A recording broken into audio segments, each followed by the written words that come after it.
Ang pinagsama ng Diyos ay huwag paghiwalayin ng tao. Ang tao ay nagmahal. Loving can hurt, At ang pinagsama ng Diyos na ito can hurt sometimes. ay itinatali ng katapatan. That I know. When it gets hard, you know it can get hard sometimes. It is the only thing that makes us feel alive.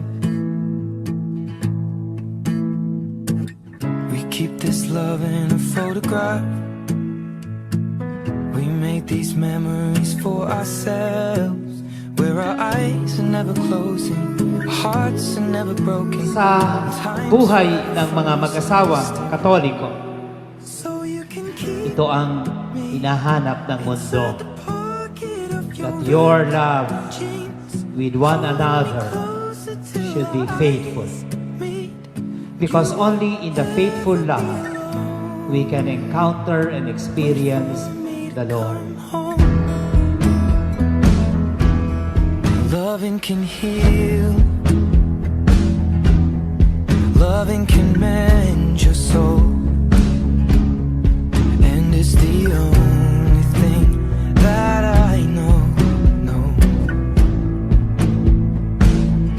I swear it will get easier. Remember that with every piece of you. And it's the only thing we take with us when we die. Darating ang panahon na mabibingi ka na rin katulad ko at lalabo ang mata ko katulad mo. Ano man ang maging hinaharap, ipinapangako ko na mamahalin at aalagaan kita. Ipinapangako ko na sa pagtanda natin, sabay pa rin tayong magpapasalamat sa Diyos habang inaalala ang mga buhay na biyaya niya. So you can keep me inside the pocket of your ripped jeans, holding me closer till our eyes meet. You won't ever be alone. And if you hurt me, that's okay, baby. Only words bleed inside these pages. You just hold me. I won't ever let you go. Wait for me to come home. Wait for me to come home. Wait for me to come home. Wait for me to come home. Oh, you can fit me inside the necklace you got when you were 16, next to your heartbeat where I should be. Keep it deep within your soul. Ira, bukal ba sa igloma ang iyong pagparito pagmakaisang dibdib si Jeremy sa iyong pagkamamahalin at paglilingkuran habang buhay?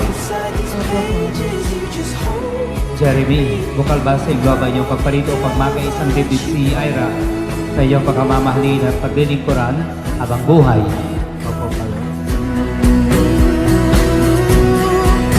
Oh, you can fit me inside the necklace you got when you were 16, next to your heartbeat where I should be. Keep it deep within your soul. And if you hurt me, Sa wakas, nandito na tayo sa altar. Alam ko talaga mula sa simula na dito tutuloy ang relasyon na magkasama natin dito. Maraming salamat sa 8 taon na akong mamahalin ka. Mamahalin kita sa mas marami pang darating na taon. Pagsasamahan natin, mahal kita, mahal na mahal kita. I will remember how you kissed me under the lamppost back on 6th Street, hearing you whisper through the phone. Wait for me to come home.